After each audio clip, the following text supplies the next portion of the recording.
उन योजनाओं का फायदा मिलेगा। और ऐसे में दिल्ली सरकार और ब्यूरोक्रेसी के बीच जो दूरियां हैं वो एक बार फिर खुलकर सामने आ गई, क्योंकि ये सीधे सीधे अधिसूचना जारी करके बताया गया है, जनता को चेताया भी गया है। लेकिन क्योंकि दिल्ली में अब सर्दी के साथ सियासी मौसम भी आ गया है, ऐसे में आम आदमी पार्टी के पास ये चुनौती है कि वो अपनी सत्ता बचाए रखे। वहीं बीजेपी एक एक जो घोषणा हो रही है उसकी जो तहें हैं खोलकर सच्चाई भी जनता के सामने रख रही है। रिपोर्ट इसी से जुड़ी आपको दिखा रहे हैं।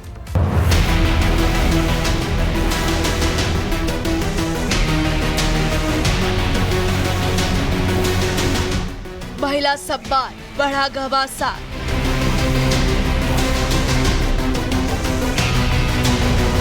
चुनावी संजीवनी, बढ़ी तनातनी। ठंड के मौसम में दिल्ली में मौजूदा सरकार यानी कि आम आदमी पार्टी के संयोजक अरविंद केजरीवाल ने महिला सम्मान योजना की घोषणा की तो सियासी गर्मी बढ़ने में तनिक भी देरी न लगी। आप सरकार ने दावा किया कि उनकी योजनाओं से बुजुर्गों को मुफ्त में इलाज मिलेगा। एक तरफ आपने वादा कर डेटा जुटाना शुरू किया तो दूसरी तरफ मामले में विवाद बढ़ता गया। बीजेपी ने स्कीम के जरिए घेरा तो वित्त विभाग ने योजना के लागू होने पर राज्य पर पड़ने वाले बोझ से अवगत कराया। अब स्वास्थ्य मंत्रालय ने योजना को लेकर खबरों में विज्ञापन दिया है। स्वास्थ्य और महिला कल्याण विभाग ने नोटिस जारी किया जिसमें दिल्ली महिला सम्मान योजना के रजिस्ट्रेशन को लेकर सार्वजनिक चेतावनी जारी की है। स्वास्थ्य विभाग के मुताबिक दिल्ली में ऐसी कोई योजना नहीं है। विभाग का कहना है कि योजना रही तो आवेदन का सवाल नहीं होता। महिला कल्याण विभाग के मुताबिक आवेदन लेना फर्जीवाड़ा है। दिल्ली सरकार के पास संजीवनी नाम की कोई योजना नहीं है और न ही योजना अस्तित्व में है। इसके अलावा स्वास्थ्य विभाग ने न तो किसी स्वास्थ्य अधिकारी या किसी अन्य को बुजुर्ग नागरिकों से ऐसी व्यक्तिगत जानकारी और डेटा एकत्र करने के लिए अधिकृत किया है, न ही विभाग इस संबंध में कोई कार्ड प्रदान कर रहा है। जो मुख्यमंत्री है वो कुछ बोल नहीं रही है और जो पूर्व मुख्यमंत्री है वो फर्जी कागज बांट रहा है और उसी की सरकार का डिपार्टमेंट कह रहा है कि जनता सावधान रहे। ये कोई ऐसी योजना ना तो है, ना तो प्रस्ताव में है, ना तो किसी भी मीटिंग में इसको रखा गया है। ये सिर्फ और सिर्फ जनता को भ्रमित करने के लिए है।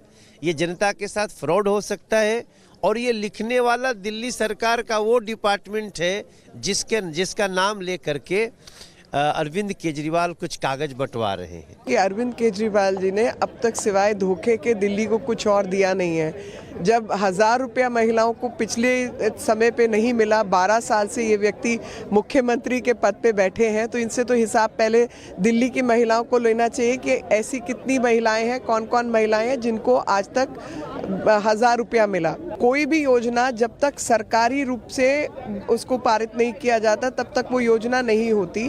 तो ये कोई दिल्ली सरकार की योजना नहीं है। दिल्ली सरकार के नाम पर भ्रमित एडवर्टाइजमेंट और इश्तेहारबाजी जो है वो आम आदमी पार्टी कर रही है। जब आप सरकार पर सवाल उठने लगे तो केजरीवाल ने नोटिस पर पलटवार करते हुए जवाब दिया और लिखा, महिला सम्मान और संजीवनी योजना से ये लोग बौखलाए हैं।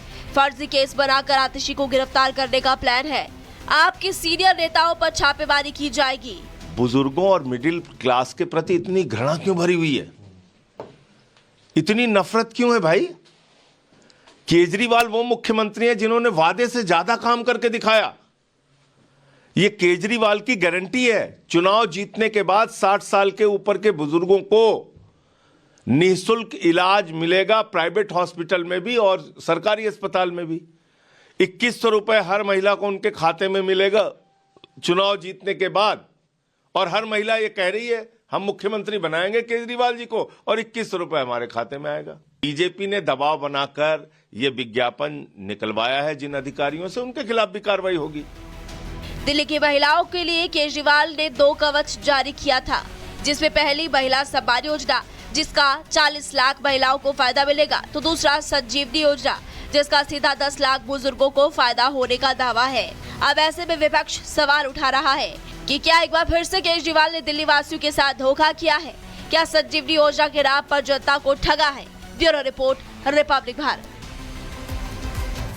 और बांग्लादेश में जिस तरीके से दुर्व्यवहार किया जा रहा है अल्पसंख्यकों के साथ, उसको लेकर नाराजगी भारत में भी बढ़ रही है। लेकिन वहीं दूसरी ओर रोहिंग्या यहाँ रह रहे हैं, जो इसके अलावा जो बांग्लादेशी यहाँ पर रह रहे हैं, उनको हटाने को लेकर एलजी ने पहले ही आदेश दे दिए हैं। कदम तो उठाए जा रहे हैं, उन्हें चिन्हित भी किया जा रहा है और अब जल्द तैयारी ये है कि जितने भी लोग दिल्ली में अवैध तरीके से रह रहे हैं, घुसपैठी हैं, बांग्लादेश से आ रहे हैं, उनको जल्द से जल्द, अगर पेपर्स नहीं है तो बाहर का रास्ता दिखाया जाए।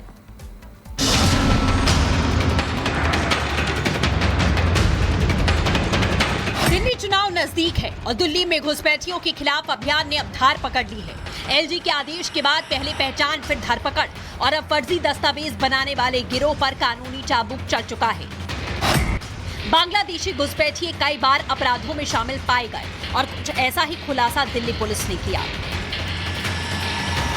हत्या के मामले में 4 संदिग्धों को जब गिरफ्तार किया गया तो खुलासा हुआ कि चारों बांग्लादेश से फर्जी दस्तावेज के आधार पर भारत में दाखिल हुए।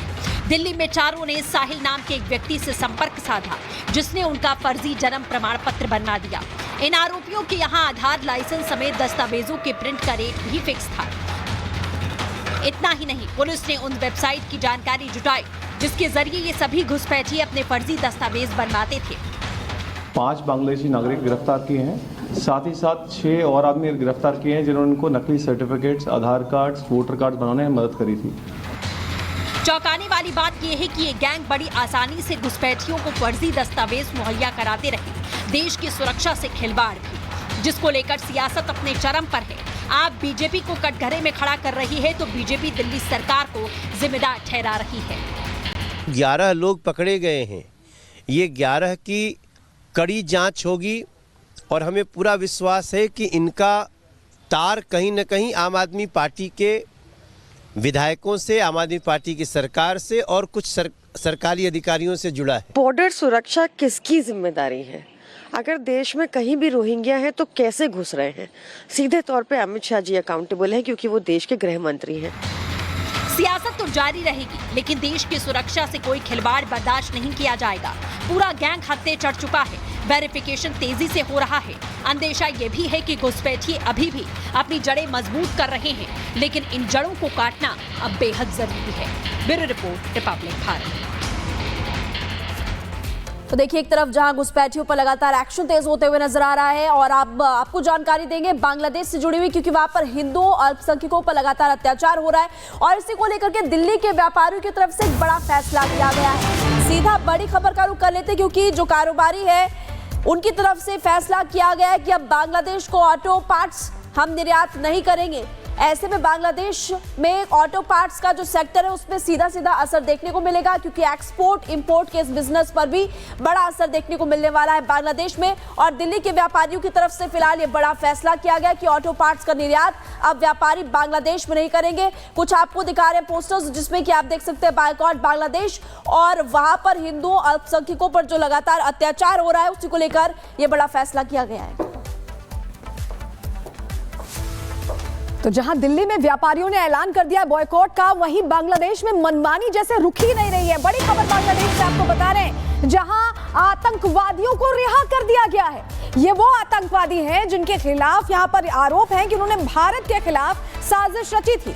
आतंकियों का खुलेआम समर्थन करती यूनुस सरकार का ये नया फैसला चौंका नहीं रहा है, क्योंकि लग रहा है कि बांग्लादेश में कट्टरपंथियों का ही राज हो गया है और पाकिस्तान के तर्ज पर ही बांग्लादेश आगे बढ़ता दिखाई दे रहा है। कम से कम ये फैसले तो यही इंडिकेट कर रहे हैं, भारत के खिलाफ साजिश रचने वाले आतंकियों को रिहा किया गया है। ये बड़ी खबर आपको बता रहे हैं। आम दिनों में लगातार इस तरह की खबरें बांग्लादेश से आ रही हैं जो भारत विरोधी दिखाई देती हैं।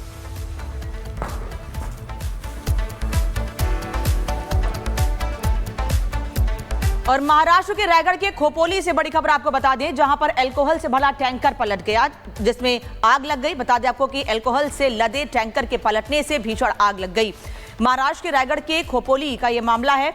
बताया जा रहा है कि ये जो अल्कोहल है, कच्चा अल्कोहल था, किसी मेडिकल कंपनी के लिए इसको ले जाया जा रहा था, लेकिन टैंकर हादसे का शिकार हो गया, जिससे सड़क पर आग लग गई। ये तस्वीर आपको दिखा रहे हैं। ये जिस तरह से टैंकर आगे बढ़ा और अचानक से पलटा, उसके बाद जो कच्चा अल्कोहल है वो पूरे रोड पर फैल गया, जिसके बाद इसमें आग लग गई।